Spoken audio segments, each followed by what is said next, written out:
beautiful souls. This is Valeria Maritza at Healing Through You. I am an infinite being of light, and so are you. Today, I want to talk to you about being in the right place at the right time and acknowledging to the universe that you are and that you are receiving and that you are understanding and noticing how the universe brings these things to you. So, we are always growing, exploring, and creating. We are always in that mode because that's one of the things that we as humans do. We're always creating, always moving forward, always growing. And when we have some type of path or career or goal that we want to reach or meet, we're always going towards that place. And we tend to forget a lot of times how far we have really gone through, especially if you're doing some type of self growth or you're going in business or you're doing something that's all for you. We tend to forget how far we have gone. I am a first generation in my family who went to college with my sister, and that was a huge accomplishment for us, right? For our family, having they studied, they traded in business or whatever it is that they did, but they didn't go to college. And from the place that I came from, I was born in Chile. Going to school and getting that degree was a huge thing, right? And so going to school and receiving some type of degree, a piece of paper that says I am qualified to do this, was a huge thing.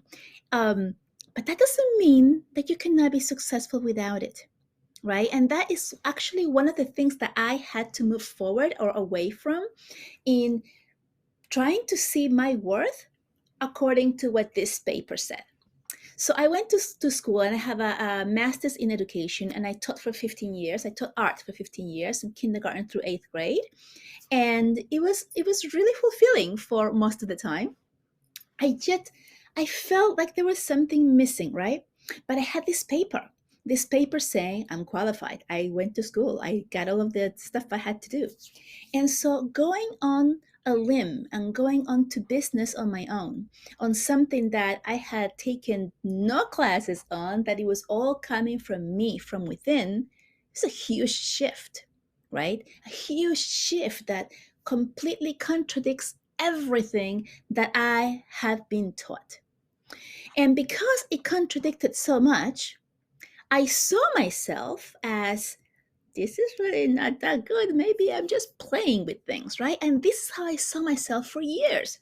I remember when I was 12 years old, I was staying at a friend's home with my family, and I literally saw a figure of an older person, was kind of like short and a little stout, and I saw the figure in a corner of a room, and I knew instantly that that person had passed away, and they were letting me know.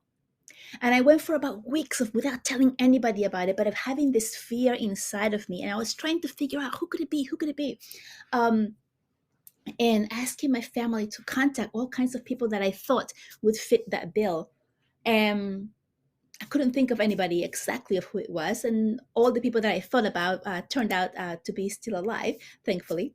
And then about a month later, my family received a written letter from Chile, and letting us know that a dear friend of my mom's had passed. And she had passed exactly on that day that I had seen her, and she fit the bill. I had not thought about her when I was trying to figure out who it was.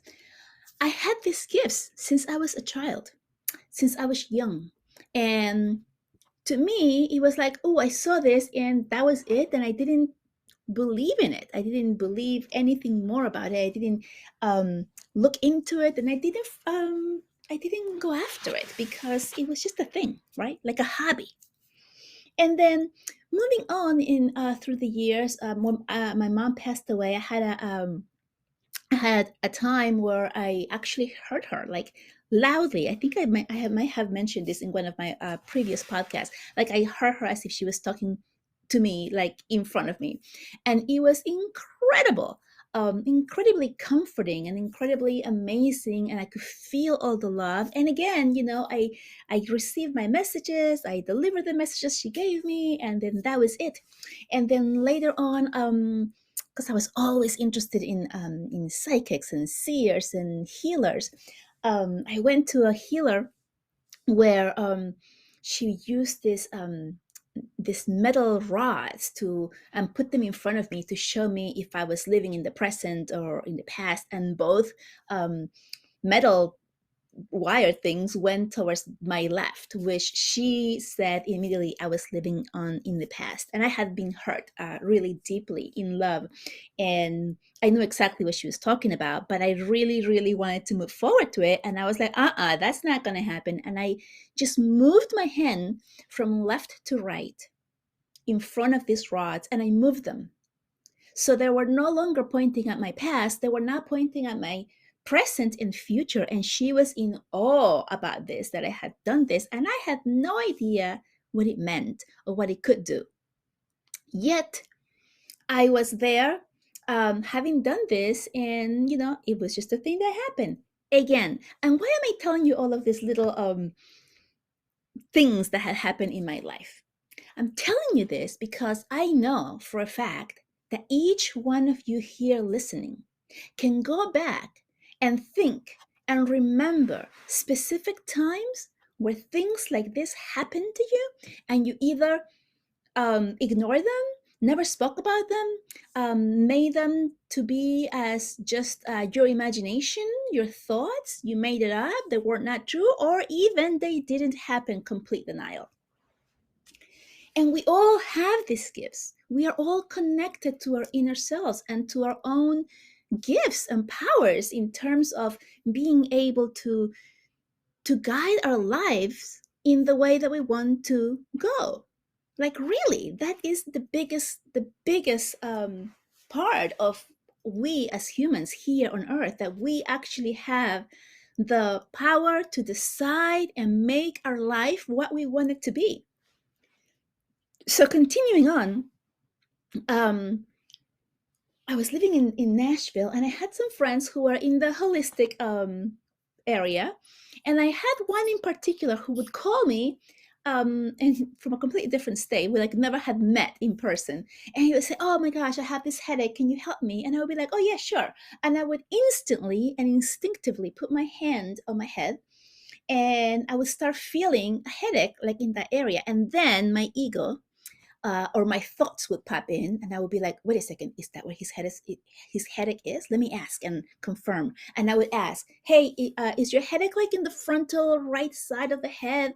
And they would be like, "Yeah, that's what it is." And I was like, "Okay." And then I would continue, and I would feel this pain in my body, and then I would release it. And don't ask me how I released it, because it was all instinct, and it was just something I did. And then the person would say to me, "Thank you so much. And I feel so much better, blah, blah, blah." And again, because I didn't have a certificate or a paper or something that said, "We study this to get there and then you're successful," I said to myself, "Oh, that was just play stuff. That's just, gaming. And maybe they're just telling me I helped them out because they're friends with me." Yeah, this happened to me over and over again. I would deny my gifts, I would deny what was happening.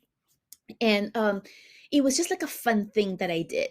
But I never, ever, ever gave it any more thought or value. And now that I'm actually and actively using my gifts as a healer, when I first started it, I had this huge shame and fear behind it. Because again, it was not something that we study. It was not something that is accredited by any university or anybody who has like this big credentials, right? That you can put on your resume, Harvard or Princeton or whatever it is, right? Like the big schools and stuff, so that you can be like, "Ooh, impressed," right? And so again, I was hiding, and I was, playing really, really small with my own path, my new path.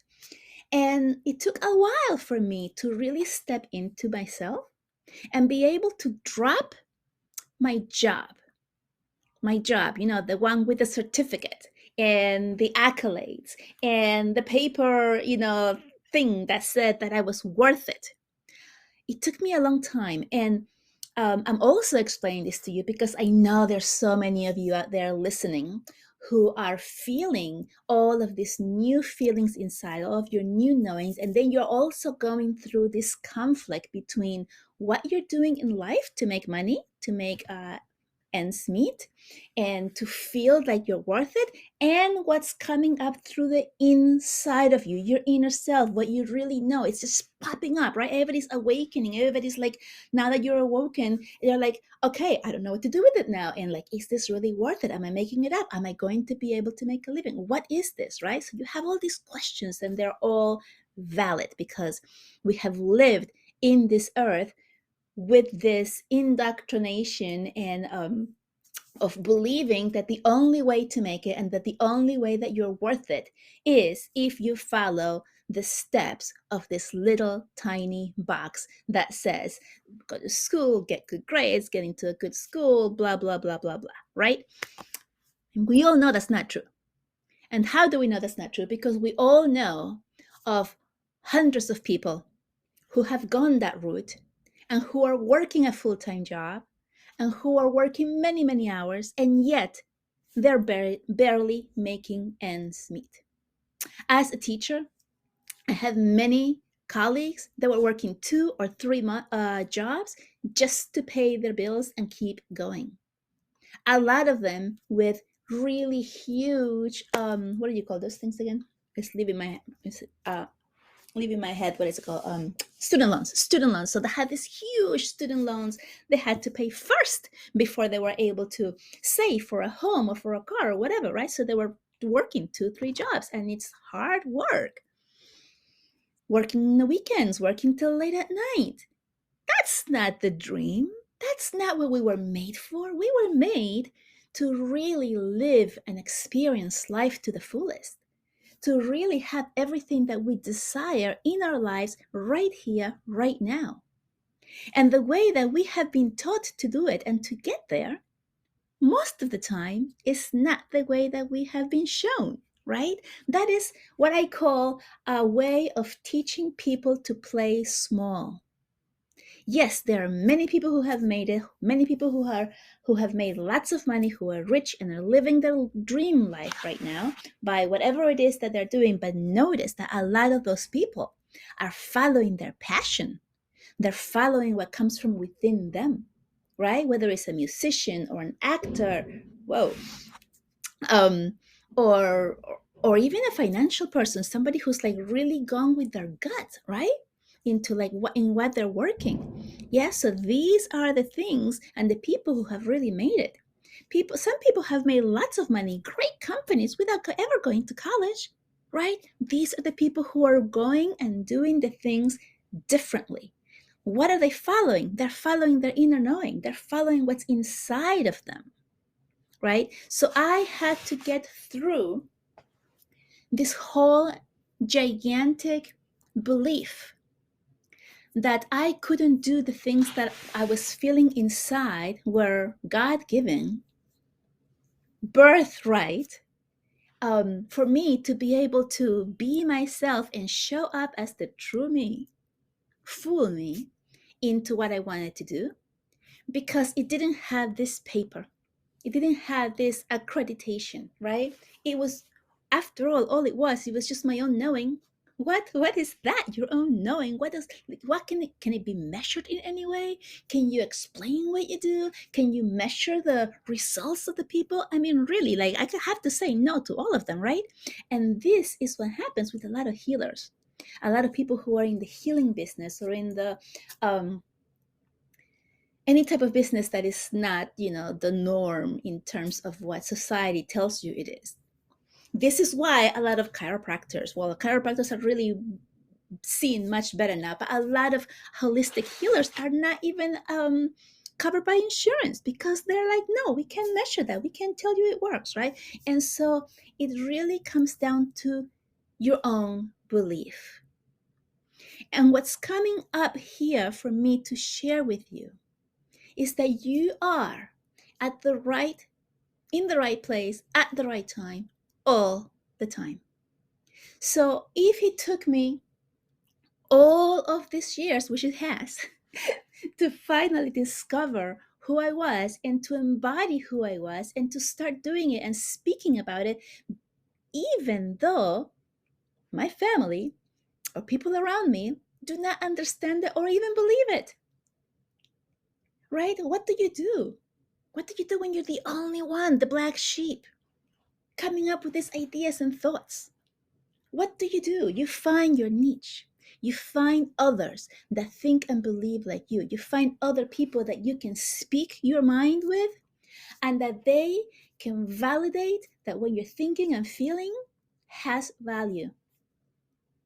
And then once you begin to shift that thought and belief in your head, that you do not actually need a piece of paper on the wall that says that you did 8 years of school or whatever month it was that you did, um, and that you have all of these accolades or whatever it is that schools give you so that you can put them out there in the resume and look, what's the word? Impressive. Once you get over that part, that what you have inside of you is just as, if not even more powerful and important for your own well being and the well being of everyone who comes in contact with you. That is the key of being able to embody who you are and all of those thoughts, experiences, and things that have happened to you through the years that you have been denying. Now, many people have had these awakenings and knowings to a much wider extent, and they have began to lean into their gifts much younger, much, for years, right? You have a lot of people in psychics and healers and mediums and translators. That's not the word. Transmissions. I'm getting the word transmission come through. um and I'm also a little distracted because I just saw a hawk that stepped outside my window, which is interesting, right in the middle of my podcast here. Whew. When we have completely embodied who we are and we're able to speak from the heart, from who we truly are, and we are so sure of ourselves, of our own knowing, we give it so much understanding and validity that it doesn't matter who's around you and what they're saying. It doesn't matter anymore because you can stand alone. You're so sure, so secure in yourself that you can now stand alone. And whether you are waking up or leaning into your gifts and your true knowings and what's coming from the inside, which I know if you're listening to this, a lot of you have gone through this and have had countless times where you have questioned what your purpose in life is, just the way I did. I was working, I was teaching, I was going to work, I would teach, I was present for every single class, and I would leave and I would come home and take care of my child, and then I would start the whole day again the next morning. And when I looked back, I was like, what is the purpose? What am I doing? It's just doing this over and over again. Like, where is the difference? Where is the passion of me completely feeling alive with this, right? Yes, I felt alive in my classroom with my kids. Yes, I was in the moment there teaching. Yes, I was seeing them and watching how I could help them learn better in their own style. Yet, I still felt there was something missing because I was not being my true self. And whenever when I was teaching, I felt like there was something more I could tell that person, that child, to allow them to believe in themselves, to trust in themselves, to allow themselves to let themselves go in what they were doing and to accept themselves for who they were in that moment. I also felt I couldn't do it because, well, I wasn't hired for that, right? And so it depends on how we are restricted by the conditions around us. If we're able to actually be ourselves, if we're able to actually show up. And then once you decide, because this is all a choice, once you decide that, you know what? Yeah, I think this is the way, then you need to deconstruct all of your beliefs that you were brought up with. I was also brought up a Roman Catholic. You understand how much I had to move out of this, right? Because now when I receive the messages and the messages are telling me that I am an infinite divine being of light and that I was made in the eyes of the Creator, and as a Catholic, the Creator is God, and we're supposed to be born in sin, and the Creator is telling me, no, that's not true. I made you just as divinely as I am. And then you will believe that, and you have that conflict, right? And you start thinking like, wait a second, what's going on here? What is the truth? And then when you look within you and you feel within you and you're like, yeah, that's what I believed all along, because you know what? That's what I believed all along. Without even knowing, without having an awakening. When I was going to church as a little kid, I remember the priest scolding some parents because their children were crying and interrupting their sermon. I remember them letting them go out and actually sending them out of the church. Later on, they created all of these cry rooms for the parents with kids, right? But when I was a child in Chile, that did not exist. And so what happened is that the parents with the children would get kicked out. Can you imagine the shame, the amount of shame for that mother and everyone around that mother? I felt bad and ashamed for the person. That's not how we're supposed to be feeling while you're going to a service, right? It's supposed to be all uplifting. You're supposed to feel like great, right? That's what it's supposed to be. It's not supposed to be, shame and you're doing something wrong and you need to confess. And oh my gosh, come on. God, source, the universe is all love. There's no way that you can do anything wrong at any moment in time. Oh, and now this is something else, right? Well, what if there's somebody who's bad, right? Somebody who's doing bad things to other people and hurting them. That's a complete different topic. I will touch on that next time. But just to clarify, that does not this does not mean that they have the excuse to act that way. Okay, I do not agree with that at all. Just wanted to clarify that. But as divine beings of lights that we are at the right place and at the right time, each and every moment.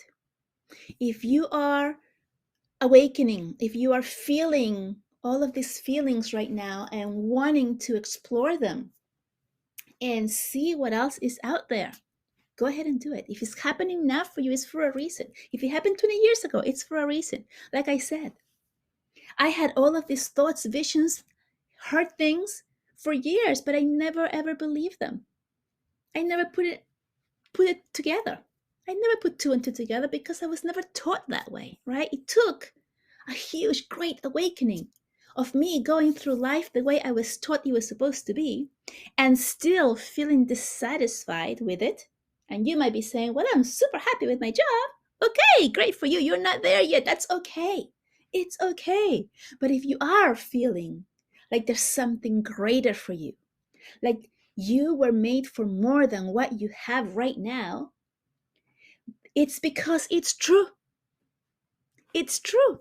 This is exactly why you're feeling it. You're feeling it because it's true. And you're coming to the point of discovering what that something better is. And you're going in that direction.